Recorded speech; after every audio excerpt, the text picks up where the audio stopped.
அனைவருக்கும் வணக்கம். இந்த வீடியோல பிஆர் டீம்னா என்ன, அவங்களோட செயல்பாடு என்ன, அண்ணன் சீமான் வந்து இது நாள் வரைக்கும் ஏன் ஜெயிக்கல அப்படின்றத பத்தி தான் இந்த காணொலியில தெளிவா பார்க்க போறோம். சீமான் அண்ணன் ரொம்ப அழகா பேசுறாரு, ஆனா ஏன் ஜெயிக்கவே மாட்டாரு அப்படின்னு நினைச்சுக்கிட்டு இருந்தேன். ஆனா இப்பதான் எனக்கு புரியுது அவர் ஏன் ஜெயிக்க மாட்டாருன்னு.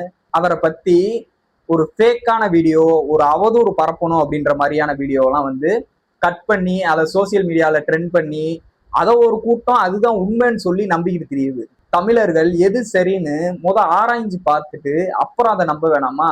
இதுக்கு பேர் தான் பகுத்தறிவுன்னு ஒண்ணு இருக்கு. பகுத்தறிவுனா என்ன?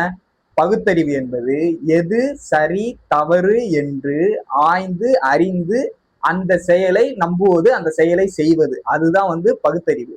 அப்ப நீங்க எதையுமே தேடி பார்க்காம, எதையுமே ஆராய்ந்து பார்க்காம அந்த வீடியோலாம் எப்படி நீங்க உண்மை நம்புறீங்க? ஒரு வீடியோ வருதுன்னா இந்த வீடியோல வந்து பார்க்கும்போதே தெரியுது அங்கங்க கட் இருக்கு அப்படின்னு.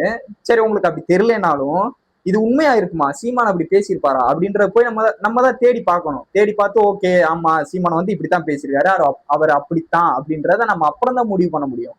அது நம்ம எதுவுமே தேடி பார்க்காம இதுதான் உண்மைன்னு நம்புறது வந்து என்ன மாதிரியான மனநிலை அப்படின்னு எனக்கு தெரியல.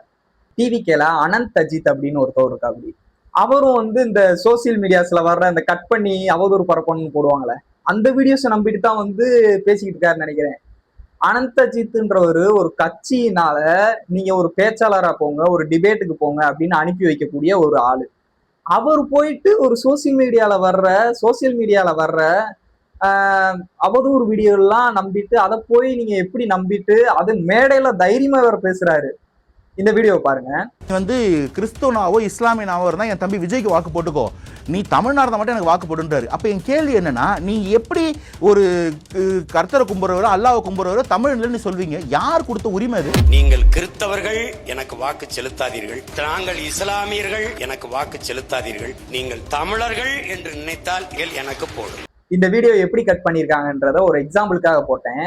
இந்த வீடியோல சீமான் அண்ணன் உண்மையாவே என்ன சொல்றாருன்னா, இந்த வீடியோவை நான் முழுசா பார்த்திருக்கேன், அதனால வந்து நான் சொல்றேன். இந்த வீடியோல சீமானந்தன் சொல்றது வந்து, நீங்க உங்களை வந்து நாங்க கிறிஸ்தவர்கள் அப்படின்னு நினைச்சீங்கன்னா நீங்க கிறிஸ்தவர்கள் யாருன்னு பாடுறாங்களோ அவங்களுக்கு ஓட்டு போடுங்க. நீங்க இஸ்லாமியர்கள் அப்படின்னு நீங்க இஸ்லாமியர்கள் நினைச்சீங்கன்னா உங்களுக்கு இஸ்லாமியர்களுக்கு யாரு பாதுகாப்புன்னு நீங்க நினைக்கிறீங்களோ அவங்களுக்கு ஓட்டு போடுங்க. நீங்க தமிழர்கள்னு மட்டும் என்னை நீங்க நினைச்சீங்கன்னா அப்ப நீங்க எனக்கு வந்து ஓட்டு போடுங்க அப்படின்றத வந்து சொல்லியிருக்காரு. நீங்க சார்ந்த கட்சிக்கு நீங்க உண்மையா இருங்க ப்ரோ, ஆனா அதுக்காக மத்தவங்களை காலை வாரி விட்டு போகணுன்றது வந்து ரொம்ப தப்பானது. ஏன்னா உங்களை நம்பி பின்னாடி ஒரு பெரிய யங்ஸ்டர்ஸ் கூட்டமே இருக்கு. அது வந்து நீங்க மிஸ்கைட் பண்ணக்கூடாது. இப்ப எல்லாரும் வந்து பேசுறாங்க யாருன்னு பார்த்தா, ஒரு பெண்ணின் அவதூறு வழக்கால அண்ணன் சீமான் வந்து கஷ்டப்பட்டுட்டு இருக்கும்போது அதை பார்த்து சிரிச்சவங்க எல்லாருமே இப்போ வந்துட்டு பர்சனல் விஷயத்த பேசாதீங்க ப்ரோ அப்படின்னு. பர்சனல் விஷயத்த யாருமே பேச மாட்டாங்க, பேசவும் கூடாது.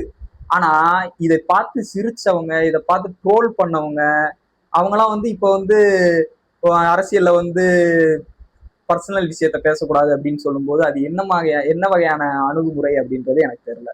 அண்ணன் விஜய் சங்கீதா டிவோர்ஸ் மேட்டர்ல எனக்கு ரொம்ப பிடிச்சிருந்தது என்னன்னா, என்டிகேல இருந்த எல்லாருமே வந்து சங்கீதா மேம் பத்தியோ விஜய் அண்ணனை பத்தியோ கமெண்ட்ஸ்ல வந்து பேசுறவங்க எல்லாத்துலயுமே அதுல போயிட்டு என்டிகே காரங்க எல்லாருமே வந்து அவங்க பர்சனல்ல பேசக்கூடாது, அவங்களுடைய தனிப்பட்ட வாழ்க்கையை பேச வேணாம் அப்படின்னு வந்து நிறைய கமெண்ட் பண்ணியிருந்தாங்க. எனக்கு அதை பார்க்கும்போது எனக்கு ரொம்ப பிடிச்சிருந்துச்சு.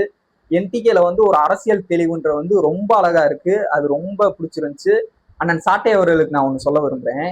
என்டிகே வந்து ஒரு நல்ல கட்சி, அவங்ககிட்ட வந்து அரசியல் தெளிவு நல்லா இருக்கும் அப்படின்ற மாதிரி நிறைய கருத்துக்கள் வந்து இருக்கு. அதை வந்து சீர்குலைக்கிற மாதிரி இருக்கு உங்களுடைய பேச்சுக்கள் எல்லாமே.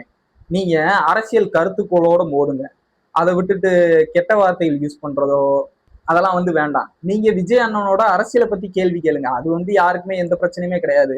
ஆனா அதை பேசிக்கிட்டே இருக்கும்போது இந்த கெட்ட வார்த்தைகளை இடையில பேசுறது, மேடைகள்ல கெட்ட வார்த்தை பேசுறது, அதெல்லாம் வந்து வேண்டாமே.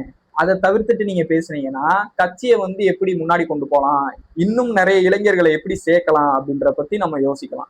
சோ கெட்ட வார்த்தைகளை மட்டும் தவிர்த்துட்டு ஒரு தூய அரசியலை பண்ணுங்க, ஒரு நல்ல கேள்விகளை கேளுங்க. சோ அது வந்து இப்ப இருக்கிற இளைஞர்களுக்கு வந்து பெரிய நம்பிக்கையை வந்து சேர்க்கும். அப்புறம் இந்த கருத்து கணிப்புன்றதெல்லாம் தயவு செய்து யாரும் நம்பாதீங்க. அது வந்து கருத்து கணிப்பு கிடையாது, கருத்து திணிப்பு. அவங்களோட கருத்து என்னன்றத உங்ககிட்ட திணிக்கிறது தான் வந்து இந்த கருத்து கணிப்பு. ஸோ அதெல்லாம் யாருமே தயவு செஞ்சு நம்பாதீங்க. ரியல் டைம்ல நம்ம என்ன வாக்கு சதவீதம் வாங்குறோம், எலெக்ஷன் முடிஞ்ச பிராட்டி எண்ணுவாங்க பாத்தீங்களா ஓட்டு, அப்ப நீங்க என்ன ஓட்டு வாங்குறீங்க அப்படின்றதான் வந்து ரியல் டைம் ஓட்டு. ஸோ வந்து இந்த கருத்து கணிப்பு, இவங்க கருத்து கணிப்பு பண்றாங்க அப்படின்னு ஒவ்வொருத்தவங்களா கருத்து கணிப்புலாம் போடுவாங்க, அதெல்லாம் எதையுமே நம்பாதீங்க.